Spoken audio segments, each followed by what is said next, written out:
Қазақстан аумағында тұрақты тұруға рұқсат алу және Қазақстан Республикасының азаматтығын бір мезетте рәсімдеу үшін қандастар тұрғылықты жері бойынша Қазақстан Республикасының Ішкі істер министрлігінің көші-қон қызметі бөлімшелеріне келесі құжаттарды тапсырады. Өтініш сауалнама, медициналық куәландыру туралы анықтама, тұрақты тұратын мемлекетінен кету парағы, соттылығының болмауы туралы анықтама, төлқұжаттың көшірмесі және түпнұсқасы, өтініш берушіге тұрғын үй ұсыну шарты. Сонымен қатар Қазақстан Республикасының азаматтығын рәсімдеу үшін келесі құжаттар қоса ұсынылады. Міндеттеме, Қазақстан Республикасының азаматтығына қабылдау туралы өтініш хат, бұрынғы мемлекетінің азаматтығынан бас тарту туралы өтініш берушінің өмірбаяны және қандас куәлігі.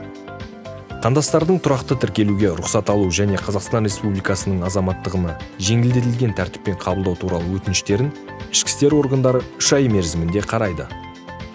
Қосымша сұрақтар бойынша отандастар қоры жанындағы қандастарды ақпараттық қолдау орталығының 1404 қысқа нөміріне тегін хабарласыңыз.